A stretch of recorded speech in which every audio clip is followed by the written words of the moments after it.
everybody, welcome to Big Balls Fantasy Football, the show with powerful picks, sexy super fans, and that's really fun. I am your host, the guy that's been doing fantasy football since you had to fax your lineup in to the commissioner, Greg Reifstick.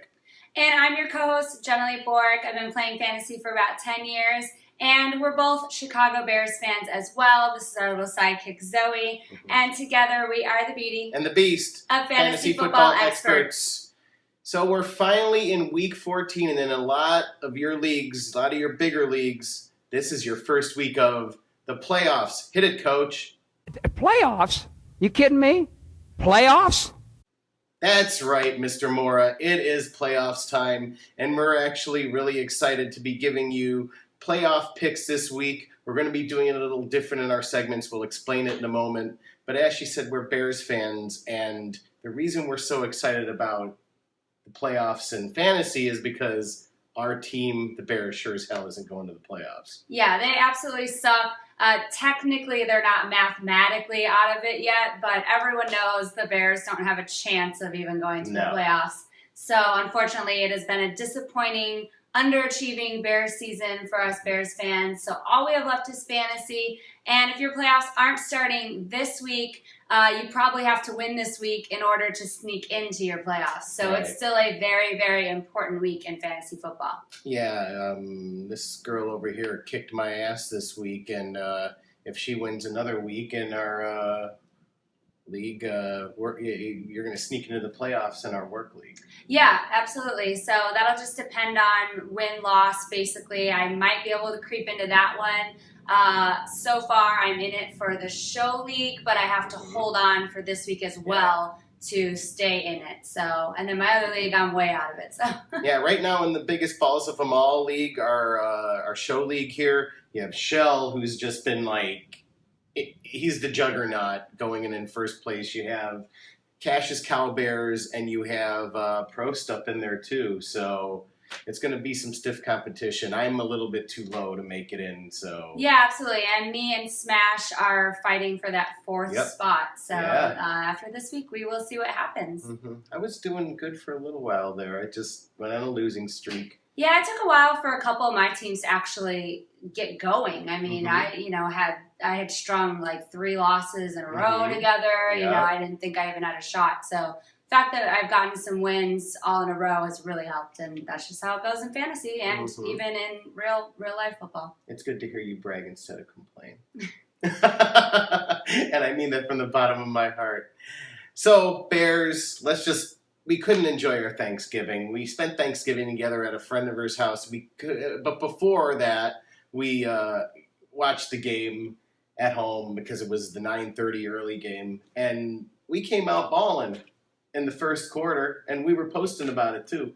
Oh yeah, it was one of those situations where you're looking at this team at first and saying, "Who are these guys? You know, what did they give these guys today to play?" And because they didn't look like that all season, and then sure enough, you know, within the second quarter, actually, it was like, oh yeah, those are the Bears we know from this season. That's the shitty defense we know, and problems offensively, moving the ball again. So we ended up scoring 14 points in the first quarter and only 3 points the entire rest of the game. And then we let Stafford, Megatron, and everybody else lose their mind. Stafford, 34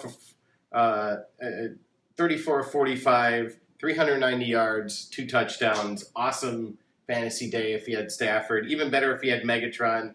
11 receptions, 146 yards, 2 touchdowns. He just made Swiss cheese out of our secondary. It was just really pathetic. My favorite one is where he just ran right into the end zone and leapt up over 2 defenders. It was just pretty pathetic. Yeah, and he was over 100 yards by halftime. You know, I did say it would be a great test for Kyle Fuller, our first rounder from this year. I think Fuller's going to be a very good player. But, you know, it's good for him to go up against someone like Megatron to see how it is to really go up against an absolute dominant wide receiver. Again, we keep having one person, as we talked about in games, a lot of times one person beating us, whether it be Jordy Nelson or Gronkowski, Megatron, just that one player that goes off. And a lot of it's because they're not jamming the receivers at the line at all. They're letting them off the line of scrimmage clean and playing zone. Yeah, I'm going to get into that further when I talk about my pick. And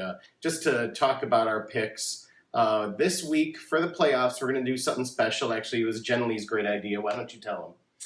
We're actually giving you 2 matchups that you need to play, and then 2 matchups that you really might not want to play if you have a better matchup on your bench. So, this is playoffs, or this is the last week to try to get into the playoffs. So we're going to be talking about the stars of teams. I know we've been getting you guys a lot of waiver wire picks through the season, and kind of a lot of the players that you don't know as much possibly. But this week we're going to talk about the stars because it's all about the matchups from here on out. Yeah, we're calling it's go hard, go soft in each of ours. Go hard meaning this is a dream come true matchup for your playoffs. Go soft is, as she said, you might want to second guess yourself. I mean, mine, there's no way you're not going to play either of them, but you're going to have to play them with a lot of caution. But we'll get into that.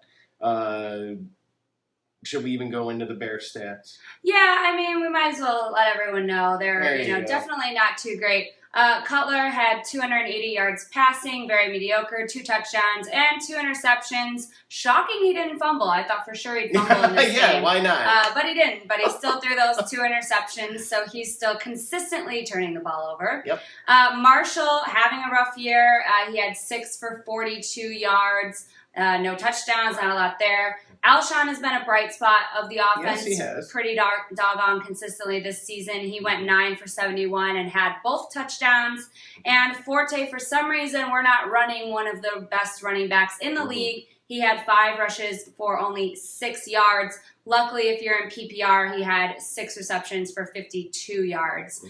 So that really helped you get some points out of him. But again, we don't really know what Trestman is doing half the time. I was freaking out before halftime when our offense had the ball. Our defense had given up 2 very, very long drives for touchdowns.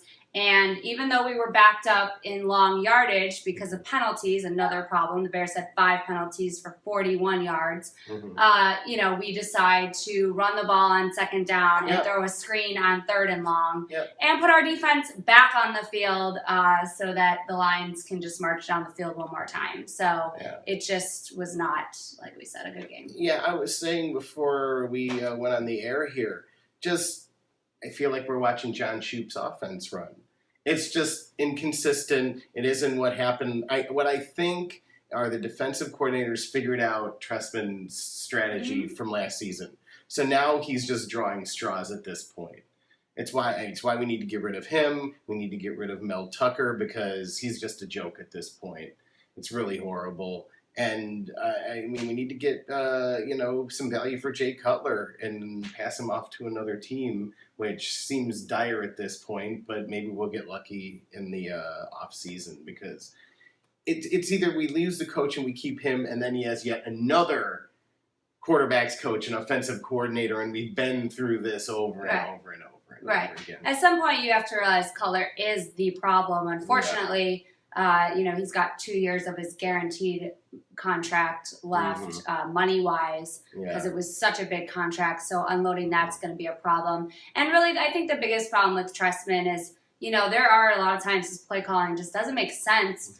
But the adjustments, the Bears are not making the adjustments. And football, as we know, is a game of adjustments from every down. From every time you know what I'm saying, every cycle you go through on the field, from every quarter, adjustments at halftime, and you need to constantly be making adjustments. And as we saw, that's what Detroit did very well. Our defense stopped them at first. They made some adjustments and started moving the ball. Our offense was moving the ball. Their defense made adjustments and started stopping us. So it's never coming from the Bears' side. The Bears are never making those positive adjustments throughout the game, and that's ultimately why we're losing games. We're not wearing Bears colors until we win again. Damn it. It's very frustrating. So we're not only going to give you playoff picks. I wanted to kind of briefly go into playoff strategies, and Jenilee and I wanted to each give you our favorite playoff strategy going in. Do you want to start? Yeah, one of my strategies is, as everyone knows, you absolutely have to play your stars that are consistent every week and that have gotten you there. So you really want to look at your stars that are scoring, double-digit fantasy points most of the time, are consistently targeted in the end zone. That's always something you want to look at. If a player had a couple bad weeks, don't worry about it. Right. But you really got to keep an eye on their consistency. Mm-hmm. One other strategy I would say is look at the points that you don't always pay attention to, the points from your defense. Mm-hmm. If you can switch out a defense that has a better matchup. Yeah. And even as silly as it sounds, the points from your kicker. If you can go get, because you can always switch out a kicker. And if you think someone's going to be kicking more field goals, that will get you points in fantasy. I had 15 points from my kicker. I was going to say, who was your insane secret kicker? The Eagles. Yeah, last 2 weeks you've gotten double-digit points. Yeah, and from your kicker. Yeah, and again, those are the points that sometimes you don't pay attention to because you're too busy paying attention to the skill position. Yeah. Mine is kind of that and a little extra. You definitely have to play your stars, but it's the reason why we're doing our play hard, play soft thing is I've been looking at the waiver wire the last few weeks, and that's what we've been telling you to do. And this week in one of my 12-person leagues, it's a winner-go-home game. I have Cutler and I have Roethlisberger in really, really horrible matchups. I might have to not play one of them and actually, go get somebody else off of the waiver wire that has a better matchup, that is a less consistent quarterback, but so I can at least get 30 points or 20 points. Right. And, unfortunately, this is the time of year where it's win or go home. You need to put in I always compare it to playing, poker, playing Hold'em poker. You're given 5 cards, you have 2 in your hand, you have to use the 5 best that are out there. But you have to look at everything that's down there out of the 5 cards. Yep. The 5 cards of your waiver wire, this is your lineup that you've been playing the whole time. And you just need to look them all over, and you really got to play the ones that have the good matchups. We'll get to it in our segments. There's just some really crappy matchups going into this week. Yeah. It's this week or that's it. This is a difficult week. There are quite a few division games which end up being pretty doggone difficult a lot of the times. Mm-hmm. And on that note, if you pick someone up and you only need them for this week and, you don't like their matchup next week, that's fine. You can dump them. Or say, someone on your bench has a better matchup. That's why you have your bench there. Mm-hmm. But absolutely, matchups is key. Yep, and you're playing for this week. That's all you're playing for is this week. You're not playing looking for the next week. You're playing for this week so you can maintain. So we'll get into our segments. Don't forget to watch us on our channel here, youtube.com/BigBallsFootball. Don't forget to go to our website, Big Balls Fantasy Football. And, of course, like us on Facebook. We do a ton, since we're nearing the end of the season, we do a ton of stuff in the off-season as well. Yeah. So like us there, it's facebook.com/BigBallsFantasyFootball. And you can tweet us your lineup questions for your playoffs at BigBallsFBall. All right. I think I'm first this week, right? Yep. Let's get started.